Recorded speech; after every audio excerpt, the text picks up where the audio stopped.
Labas and greetings from Vilnius in Lithuania. Now, if you look at this map, I'm going to put just here, you're going to see the color coding. And you can see a change as you go from west to east across the European Union. And in this country, you're going to see minus 23 for Lithuania. So we are, in this video, going to delve into the different price levels across the European Union and where you can find the best value for money.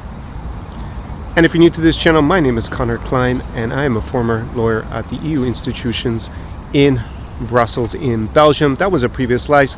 Nowadays, I help high-level guys with relocation to this region, the one that I am dubbing New Europe in general, and the countries within that I recommend are emerging Europe. So with that said, let's get into the video.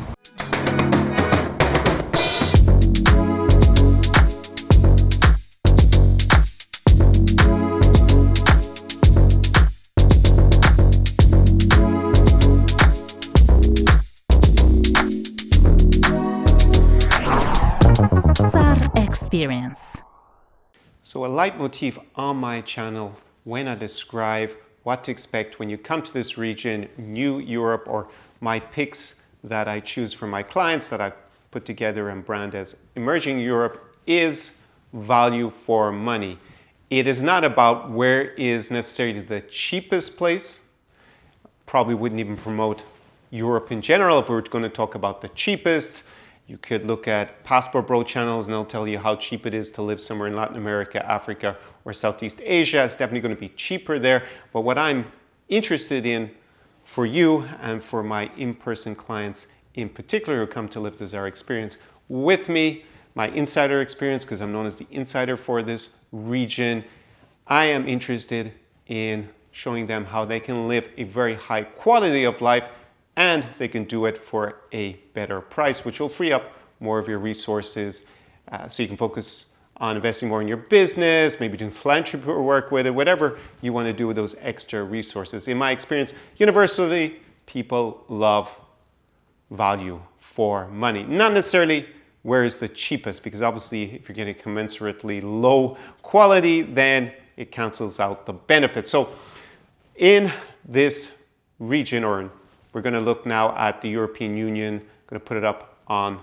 the screen, the map, where shows the different price levels between the different countries in the European Union. I want to expand on that and explain a couple of the countries that I bring clients to that are outside the European Union, give you a comparison there. But probably no surprise to you if you know anything about the price levels in Europe, that in general, things are more expensive the more northwestern generally that you go, and they're kind of cheaper if you go further to the south and to the east of the continent. So let's take a look at the map. Let me just pull up here, and you'll see that we've got an EU average, right? So we're going to have a baseline, and then we're going to see whether the country is above or below that baseline. So let's start with right out on the western side, northwestern side. You've got the Republic of Ireland, my homeland, and it is plus 45. Yes.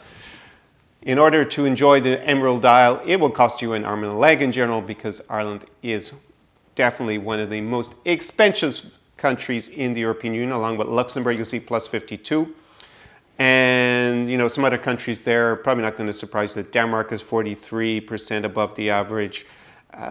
France is actually only plus 7, Germany is only actually plus 10, the Netherlands plus 22, Belgium plus 18, Austria plus 18 as well. So you see there that kind of the more classical Western European countries is a bit more expensive. It's actually a little bit cheaper. As I said, if you go to the south, you got Club Med, you got Spain minus 6%, so it's 6% below the average price level. You got Portugal at minus 14, Italy minus 1, so it's more or less right on the nose. The average, you got Slovenia minus 9, and then you see a big jump if you go further to the east in the continent. We got Hungary minus 31%, is 31% below the average for the European Union when we are looking at buying the same product volume across the countries.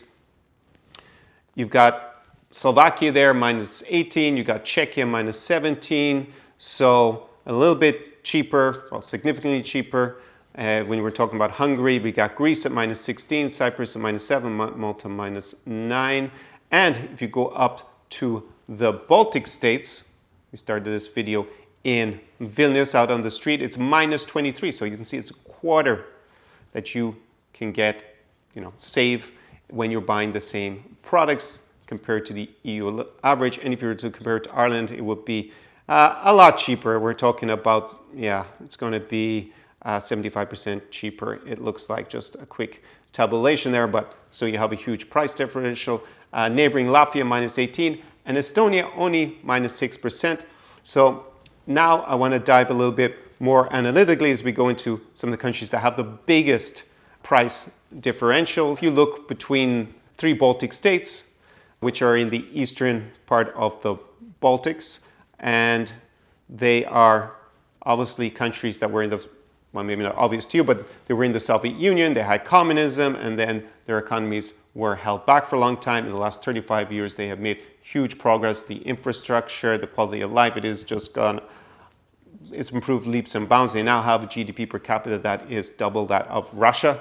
So these countries are improving. And you can see the comparison with the other parts of the Baltics that joined the European Union. Sweden and Finland actually joined in the 90s because during the Cold War, they were more in a neutral setup geopolitically, so they didn't join the European Union or NATO until after that.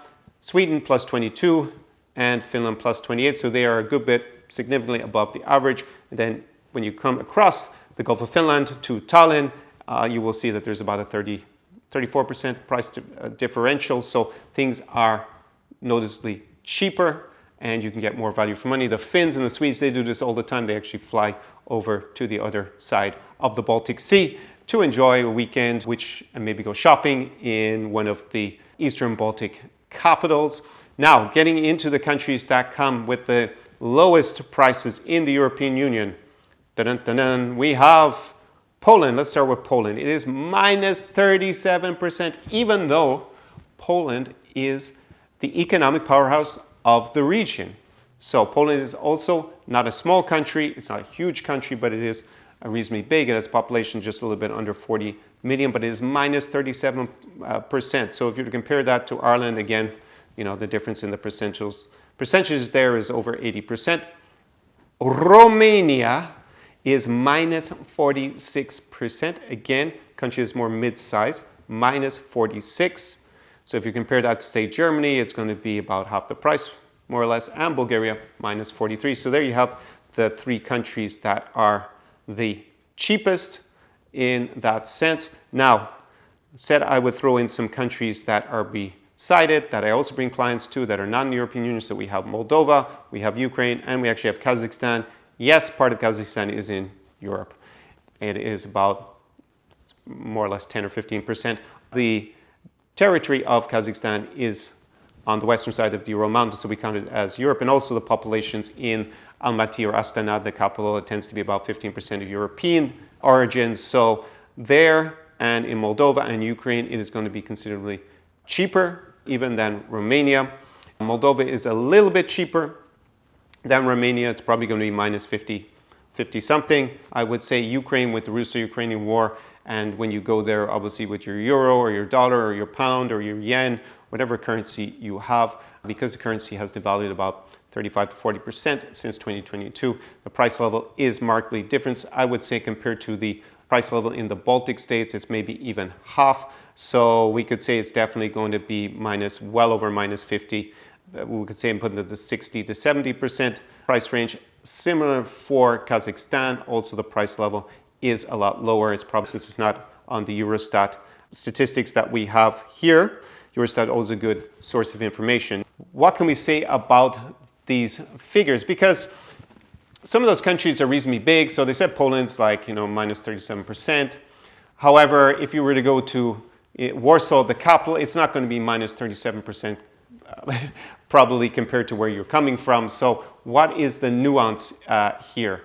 In general, you have bigger price differentials between being in a provincial city or a village compared to what you're going to pay if you're in the capital for certain things, like if you go to a restaurant, if you go to a cafe, if you rent an apartment. Obviously, there's going to be a wide range of difference in the price levels. This is just indicative. In general, my in-person clients, since so many of them are millionaires, decamillionaires, or centimillionaires, they are not really so concerned about a small difference in the price of the groceries of the local supermarket. It's not really so relevant for them. They are more interested in the higher end experiences. So I can give you a comparison that level a lot, especially if you are looking to, enjoy your best life when you come here, buy real estate, maybe rent a luxury apartment, go to maybe not the fine dining every single night, but go out to nice restaurants, go, especially if you're a single guy, go clubbing or out to the cocktail bars. Even if you don't drink alcohol, you still want to know what the price level is there. And I would say in general, if we were to compare it to,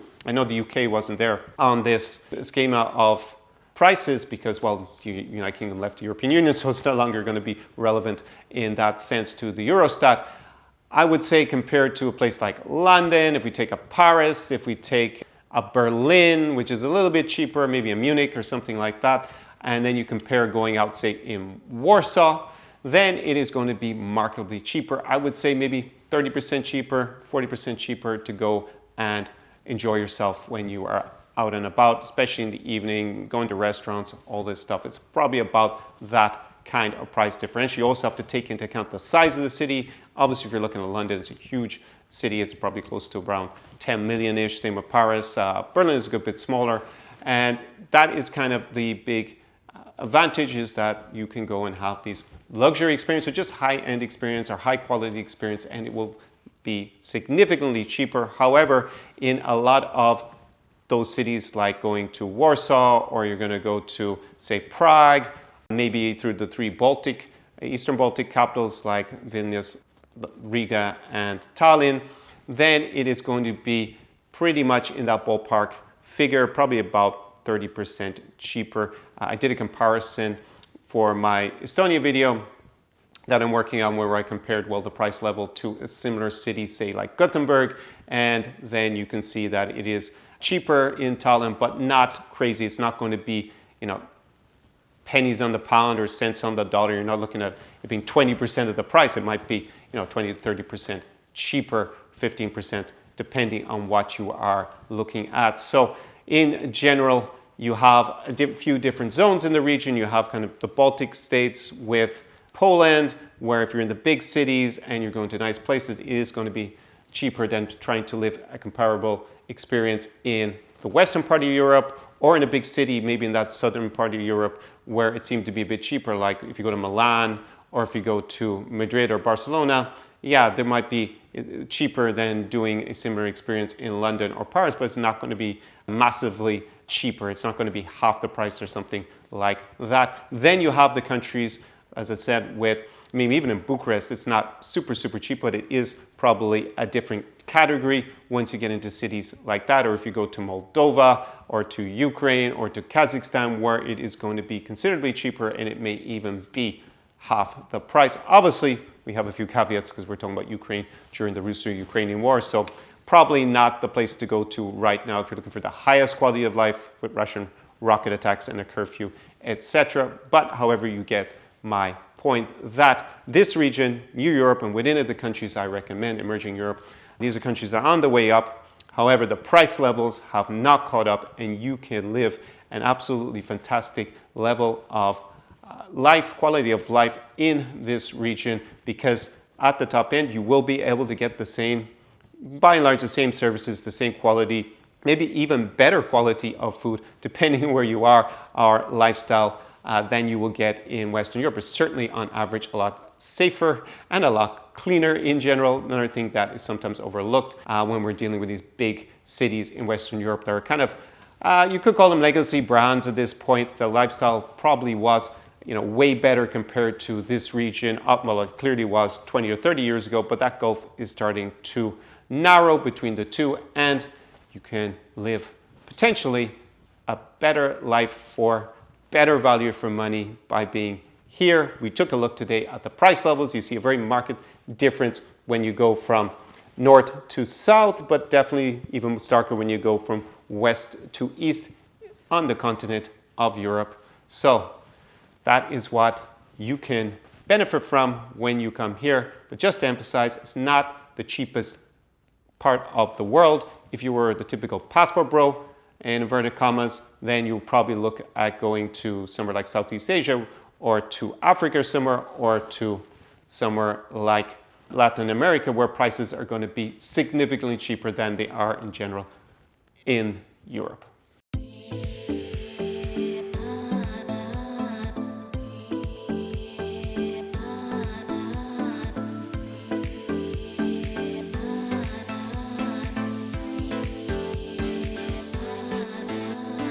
Now that you know where the best value for money is in the European Union at least, and have a little bit of outline of how that compares with other countries outside the EU that are in the same region, mainly those with a perspective to join the European Union as a bloc in the medium to long term.